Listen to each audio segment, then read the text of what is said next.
Ya pemirsa, pasca bentrok di Kemang, Jakarta Selatan yang melibatkan dua kelompok preman, aparat Polres Jakarta Selatan langsung memburu para pelaku. Polisi berhasil mengamankan dua pelaku utama beserta barang bukti senapan angin dan senjata tajam. Oi, diam. Polisi, diam. Buka. Woi, buka. Tim Opstal Satreskrim Polres Metro Jakarta Selatan menangkap sejumlah preman pasca bentrokan di kawasan Kemang pada Rabu pagi kemarin. Dalam waktu kurang dari 24 jam, polisi berhasil menangkap pelaku utama berinisial AK dan MAG di Jalan Antasari. Kedua pelaku tertangkap saat mencoba melarikan diri menggunakan mobil berwarna kuning yang digunakan untuk menyuplai senjata. Usai menangkap pelaku, polisi langsung menggeledah sebuah rumah di Jalan Kemang Utara.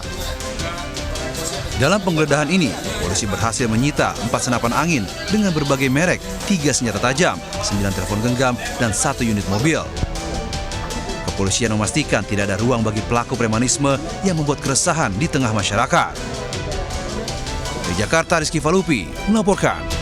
Pemirsa, 3 pelaku pencuri membawa kabur motor di depan rumah kos di kawasan Cakung, Jakarta Timur. Sementara di Deli Serdang, Sumatera Utara, manfaatkan kondisi rumah kosong, seorang pria gasak motor tetangga.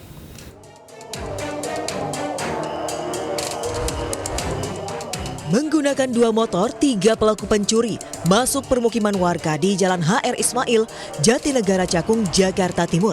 2 pelaku yang berboncengan memutar arah lalu berbelok menuju lokasi sasaran rumah kos. Sementara 1 pelaku memantau situasi. 1 pelaku lalu beraksi menggasak motor metik yang parkir di depan rumah kos. Saat kejadian, korban mengaku lupa menggunakan kunci ganda pada motornya usai berkumpul dengan temannya. Ia pun baru sadar motornya hilang usai mandi. Korban selanjutnya memeriksa kamera pengawas dan melihat 3 pelaku membawa kabur motornya. Korban mengaku di lokasi ini kerap terjadi aksi pencurian lantaran situasi sepi. Pertama saya lihat 2 orang dari CCTV pos CCTV yang pertama saya lihat. Nah setelah ada laporan lagi CCTV yang paling jelas tuh pelaku itu ternyata jumlah 3 orang mau masuk ke azan isya. Jadi orang-orang kalau pas berada di jam segitu melaksanakan ibadah sholat isya. Jadi kayak di jam-jam tertentu warga sepi sih. Atas kejadian ini, korban juga sudah melapor ke Polsek Cakung dan berharap para pelaku ditangkap. Dari Jakarta, Rio Manik, Ayus melaporkan.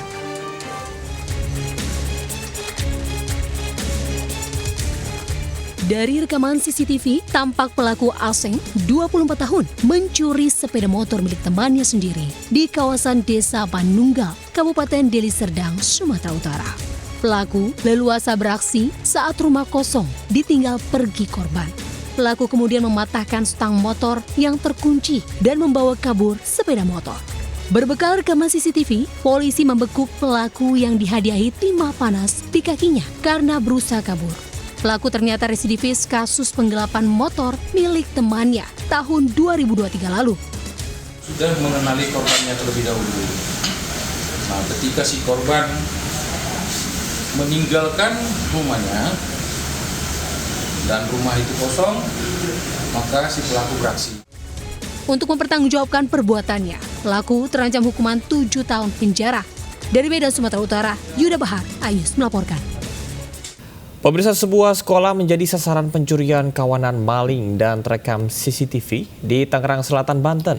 Sementara dari Cianjur, Jawa Barat, seorang bocah nekat mencuri mobil hingga menjadi sasaran amuk warga.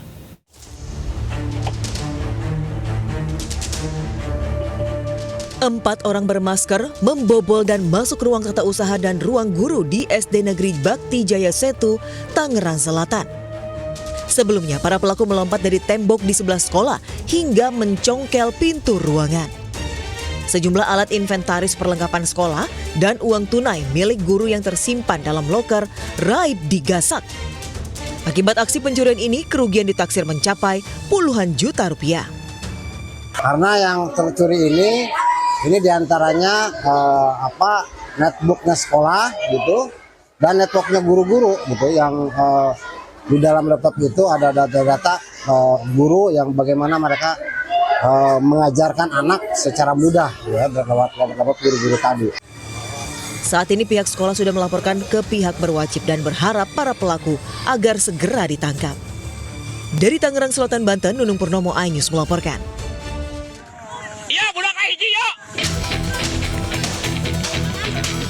Warga berusaha menangkap seorang bocah yang melarikan diri ke area persawahan di wilayah Ciranjang, Cianjur, Jawa Barat. Bocah ini melarikan diri setelah mobil yang dicuri terperosok ke sawah. Ia melarikan diri menghindari warga yang mengejarnya. Bocah ini mencuri mobil di Kabupaten Bandung Barat dan berencana akan membawa ke Cianjur. Dua pelaku pencurian yang masih pelajar ini berpencar saat dikejar warga. Kendaraan M4 dibawa di Polsek Ciranjang berikut. Diduga pelakunya. Oh, si anak kan. Itu usianya sekitar berapa, Pak? Kalau dari pelaku itu? Kalau usia diduga pelaku masih di bawah umur. Dua bocah pelaku pencurian mobil ini diamankan di Mapolsek Cicendo. Pelaku masih akan menjalani pemeriksaan lebih lanjut terkait pencurian mobil. Dari Cianjur, Jawa Barat, Muhammad Andi Isyan, iNews melaporkan. Pemirsa, pelaku pembobol rumah warga ditangkap polisi saat mengonsumsi narkoba di Padang, Sumatera Barat. Pelaku sudah beraksi membobol 17 rumah warga di beberapa lokasi yang berbeda.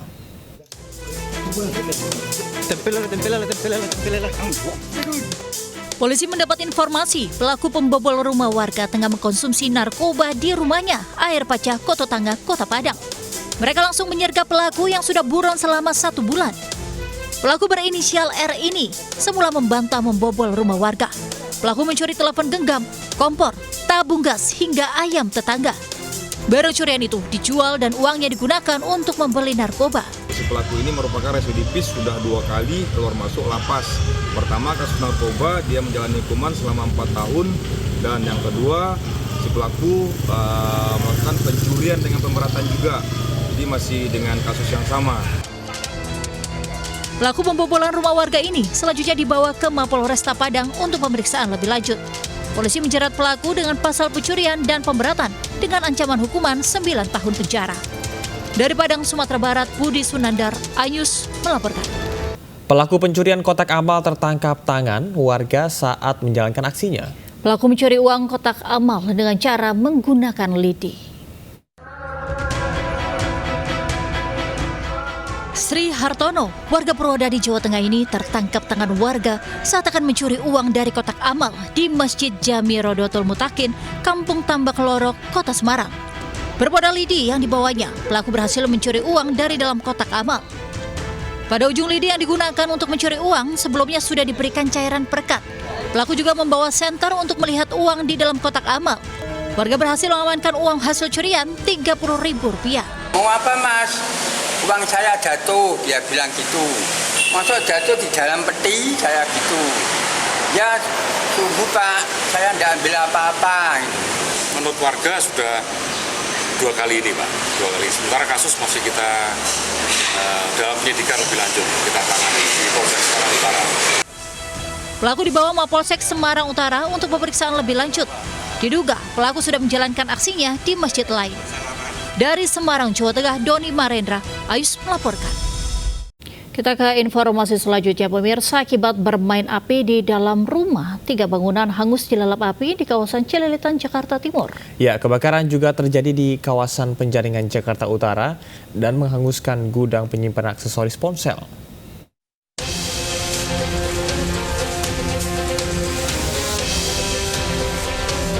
Api membakar 3 rumah di kawasan Jalan SMA 14, Cililitan, Jakarta Timur.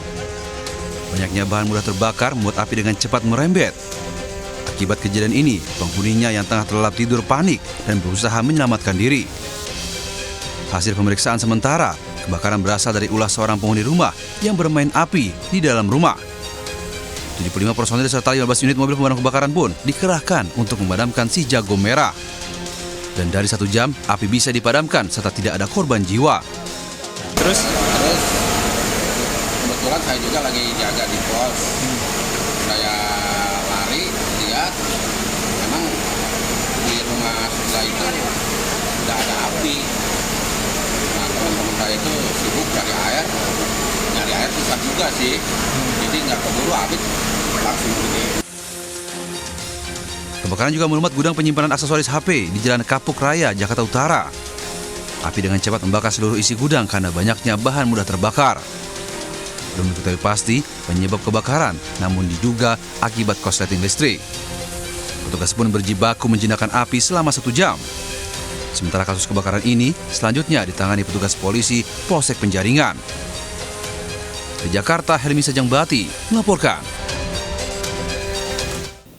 Pasangan suami istri berboncengan motor tewas ketika setelah tertimpa truk bermuatan kayu yang terguling di Jalan Lingkar Sumpiuh Tambak, Kabupaten Banyumas, Jawa Tengah. Astagfirullahaladzim, ya Allah, astagfirullah, ya Allah. Dari video amatir, pasangan suami istri ini tewas tertimpa gelondongan kayu truk tronton yang terguling di Jalan Lingkar Sumpiuh Tambak, Desa Gumelar Lor, Kecamatan Tambak, Kabupaten Banyumas, Jawa Tengah. Warga sekitar pun berjibaku mengevakuasi kedua korban dari tumpukan kayu. Kejadian bermula saat korban R, 42 tahun, dan istrinya A, 41 tahun, berboncengan motor hendak menyeberang. Namun naas, sebelum menyeberang, truk tronton muatan kayu yang melaju di Jalan Menikung tiba-tiba terguling di depannya dan muatan kayu tumpah menimpa kedua korban hingga meninggal dunia. Sementara pengemudi truk WJ selamat. Kini kasus kecelakaan tersebut ditangani Satlantas Polresta Banyumas. Dari Banyumas, Jawa Tengah, Saladin Ayubi, iNews melaporkan. Pemirsa, embarkasi Jakarta Pondok Gede menjadi kloter perdana yang diberangkatkan dan menjadi penanda dimulainya operasional penyelenggaraan Haji 1446 Hijriah 2025 Masehi.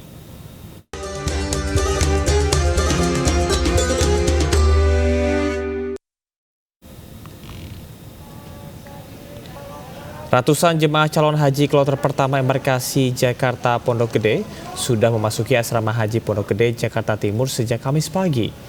Para jemaah pun secara bertahap diberangkatkan pada dini hari tadi menuju Arab Saudi menggunakan pesawat Garuda Indonesia dan dijadwalkan tiba di Madinah pukul 6.15 pagi waktu Arab Saudi. Sebanyak 7.000 lebih calon haji yang diberangkatkan ke Madinah Arab Saudi. Sebelum diberangkatkan, jemaah diberikan sejumlah pelayanan, mulai dari pemeriksaan kesehatan, pembagian gelang identitas, hingga pemeriksaan imigrasi.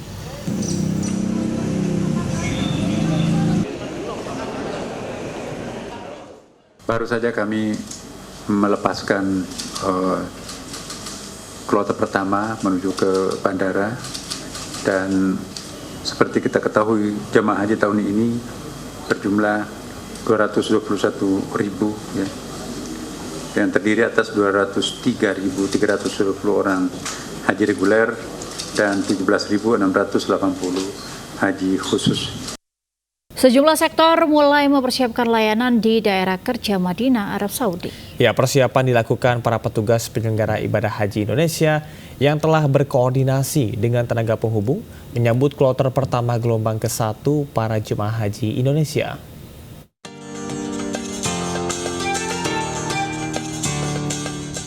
Para petugas penyelenggara ibadah haji menggelar apel pagi dan berkoordinasi antar petugas ataupun tenaga penghubung di Arab Saudi jelang menyambut kedatangan para jemaah haji kloter pertama gelombang ke-1 yang rencananya akan tiba di Madinah. Sejumlah persiapan dilakukan PPIH Indonesia di daerah kerja Madinah, Arab Saudi. Sejumlah sektor mempersiapkan layanan yang tersedia bagi jemaah. Sebelum mengecek segala kelengkapan kebutuhan para jemaah haji, observasi dan orientasi lapangan dilakukan guna memastikan hotel-hotel yang ditempatkan jemaah haji Indonesia yang disebar di sejumlah sektor tersedia dengan baik berikut fasilitasnya. Total ada 18 hotel pada sektor 1. Pembagian sektor yang tersedia meliputi bimbingan ibadah, akomodasi, transportasi, layanan konsumsi, pelindung jemaah dan lansia serta disabilitas. Tugas baik yang dari Indonesia maupun dari tenaga penghubung sudah kita lakukan, dan alhamdulillah tadi sudah dilakukan juga observasi dan orientasi lapangan untuk memastikan hotel-hotel yang ditempatkan jamaah haji Indonesia di sektor 1 sebanyak 18 hotel. Selain menggelar observasi dan orientasi, petugas juga turut melakukan langkah-langkah mitigasi dengan harapan para jamaah bisa ditempatkan sesuai dengan yang telah ditetapkan. Dari Madinah, Arab Saudi, Kiki Irfan melaporkan. Petugas penyelenggara ibadah haji siap menyambut kedatangan jemaah Indonesia. Ya, berikut laporan rekan Gigi Irfan dari Arab Saudi. Jelang kedatangan jemaah haji kloter pertama gelombang 1 yang rencananya akan tiba di Madinah, sejumlah persiapan dilakukan para petugas penyelenggara ibadah haji Arab Saudi yang ada di Madinah. Berdasarkan kebijakan Kementerian Agama tahun ini, sebanyak 95 hotel disiapkan yang terdapat di sekitar Masjid Nabawi, tepatnya di bagian utara, barat, dan selatan. Diketahui daerah kerja Madinah membagi 5 sektor layanan, di mana sektor 1 terdiri dari 17 hotel di wilayah Samaria atau utara. Sektor 2 terdapat 14 hotel, sektor 3 24 hotel, dan sektor 4 terdapat 26 hotel di wilayah Gerbia atau bagian barat. Sementara sektor 5 terdapat 14 hotel di wilayah Janobia. Dan untuk tahun ini, pemerintah juga sudah menyiapkan 21 dapur di wilayah daerah kerja Madinah yang siap melayani para jamaah haji saat berada di Madinah. Para jamaah rencananya akan mendapatkan 3 kali makan dalam sehari, dan jika di total jemaah akan mendapatkan 27 kali makan selama berada di Madinah. Kedatangan 240 petugas penyelenggara ibadah haji sejak kemarin menjadi kekuatan daerah kerja Madinah dalam melayani jamaah yang tersebar di beberapa sektor. Dari Madinah, Arab Saudi, Gigi Irfan melaporkan. Ya, kita beralih ke informasi yang menginspirasi nih Camar dan juga pemirsa. Ada yang menarik kalau kita jalan-jalan ke Barito, Jakarta Selatan ini ya. Kita akan menemukan beragam kuliner pinggir jalan yang buka hingga tengah malam. Kamu pernah kesana nggak, Camar? Pernah, Jon. Dan ini pas banget karena saya suka yang manis-manis ya. Ada namanya puding karamel yang banyak diburu oleh para pengunjung. Dan berikut informasinya untuk Anda.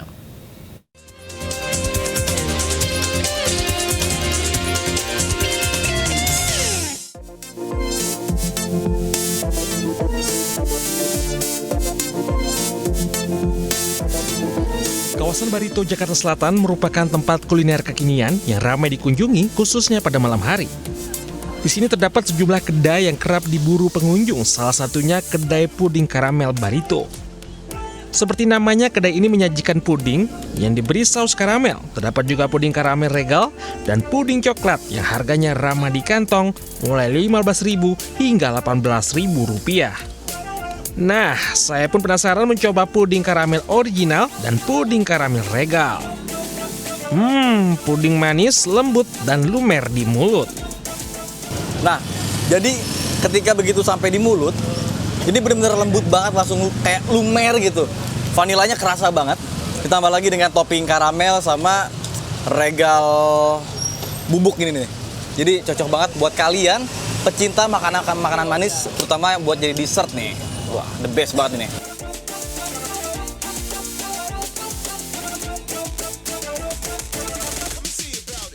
TikTok apa di media sosial kelihatannya enak. Jadi kenyataannya setelah nyobain gimana? Enak banget bang, worth it sih. Dengan harga Rp15.000 dapat puding yang lembut, manisnya pas. Sekarang kita satu harinya bisa sampai 500 lebih porsi. Di sini ada puding coklat, ada puding yang original, puding karamel aja sama puding topping biskuit regal. Kita buka setiap hari mulai jam 5 sore sampai jam 11 malam, cuma biasanya jam 8, jam 9 udah habis. Siapa sangka kedai kecil dengan sajian puding ini setiap harinya bisa menghabiskan ratusan porsi puding dengan omset lebih dari Rp7 juta per hari. Nah pemirsa, bagi kalian yang penasaran pengen nyobain puding karamel, kalian bisa langsung aja datang ke kawasan Barito, Jakarta Selatan dengan range harga untuk yang reguler yakni Rp15.000 dan untuk yang ada topping regal ini bandel dengan harga Rp18.000. Jadi tunggu apa lagi? Datang aja langsung. Dari Jakarta, Nata Arman dan Iberna di iNews melaporkan. Pemirsa, ribuan buruh dari kawasan industri Pulau Gadung, Jakarta Timur berangkat menuju Monas untuk memperingati Hari Buruh Sedunia. Mereka menyampaikan beberapa tuntutan kepada Presiden Prabowo Subianto. Pemirsa, ribuan buruh yang tergabung dalam beberapa kelompok berangkat dari kawasan industri Pulau Gadung, Jakarta Timur menuju Monas. Dipimpin mobil komando, mereka konvoi menggunakan motor melewati Jalan Letjen Suprapto. Massa juga mengibarkan bendera dan berbagai atribut di sepanjang jalan. Ketua Umum KSPSI, Jumhur Hidayat, menyatakan beberapa tuntutan akan disampaikan kepada Presiden Prabowo Subianto, diantaranya dalam menghapus outsourcing, wujudkan upah layak, dan mensahkan RUU Ketenagakerjaan yang baru.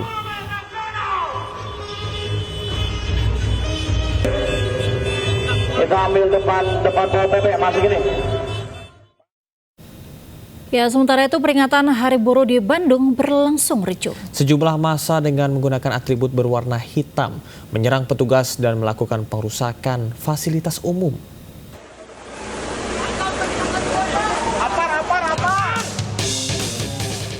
Peringatan Hari Buruh di Bandung, Jawa Barat diikuti ratusan massa dengan menggunakan atribut pakaian berwarna hitam. Aksi demo digelar di kawasan Cikapayang, Dago, Kota Bandung. Unjuk rasa diwarnai kericuhan. Massa melempar batu dan bom molotov ke arah petugas kepolisian.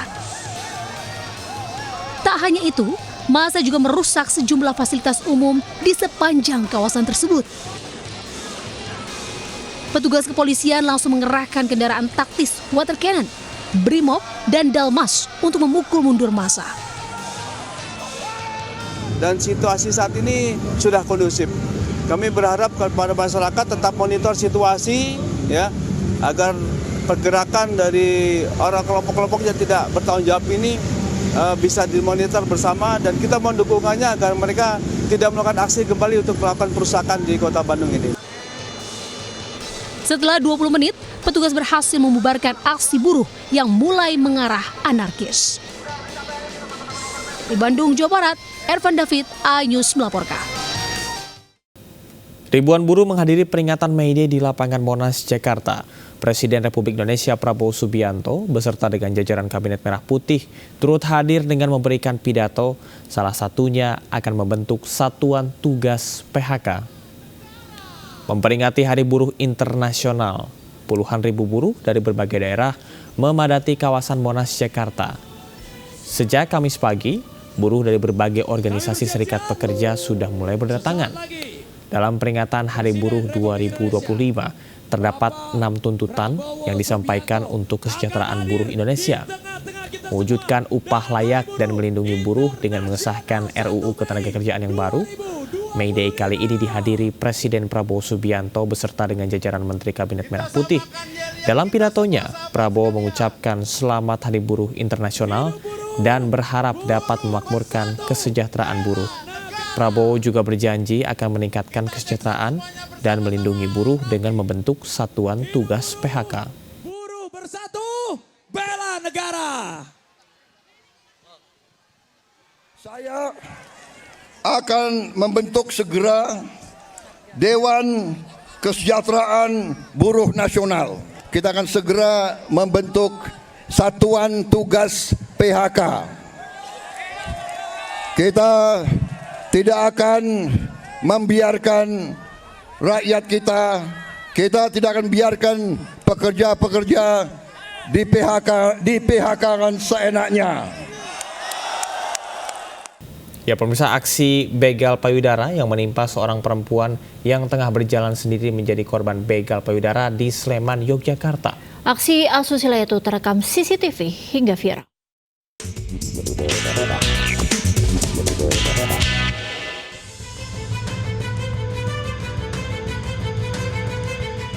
Aksi begal payudara terekam CCTV di wilayah Kutu Patran Melati, Sleman, Yogyakarta.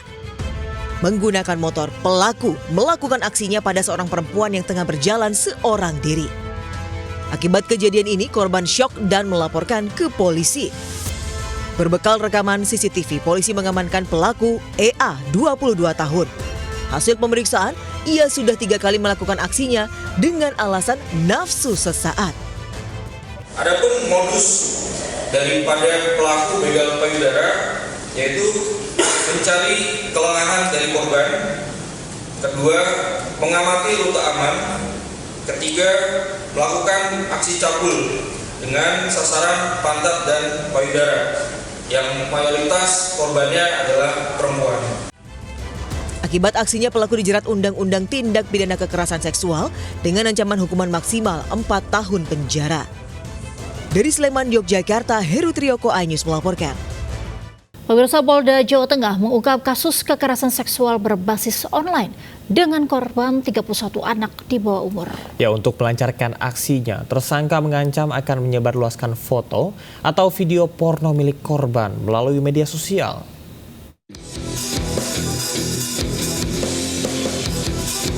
Petugas Direktorat Reserse Kriminal Umum Polda Jawa Tengah menangkap S, pria berusia 21 tahun yang diduga telah melakukan kekerasan seksual terhadap anak di bawah umur.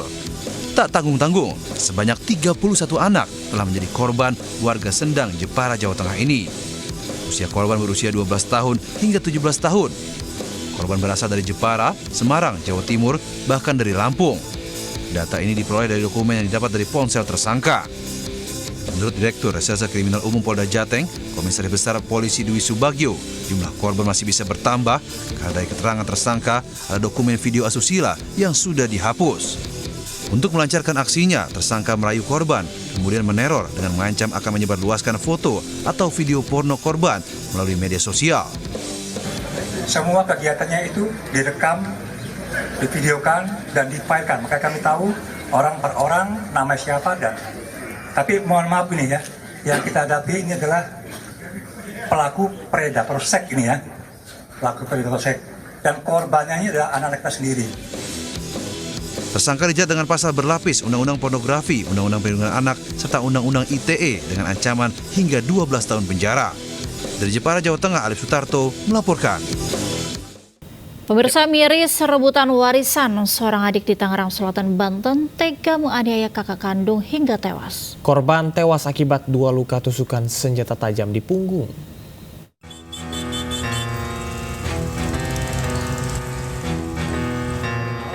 Warga Gang Masjid Dalam Pamulang, Tangerang Selatan, Banten, digegerkan sesosok pria bersimbah darah di depan warung kelontong. Keluarga yang tiba di lokasi pun tak henti menangis histeris melihat jasad korban Narun. Mirisnya, diduga pembunuhan terjadi di latar belakangi perihal rebutan warisan. Terduga pelaku tak lain adalah adik kandung korban berinisial F yang kini masih diburu polisi. Dari penyelidikan di lokasi, tim reskrim Polsek Pamulang, korban mengalami 2 luka tusukan di punggung, perdarahan hebat hingga tewas di lokasi. Pembunuhan, karena siang hari masih saudara nih, masih saudara. Jadi ada hubungan dengan harta warisan sebenarnya. Nyambung dia ya, 2 kali tusukan bagian belakang punggung sini. Jasad korban dibawa ke Rumah Sakit Polri Kramat Jati, Jakarta untuk diautopsi. Dari Tangerang Selatan, Banten, Nunung Purnomo, iNews melaporkan.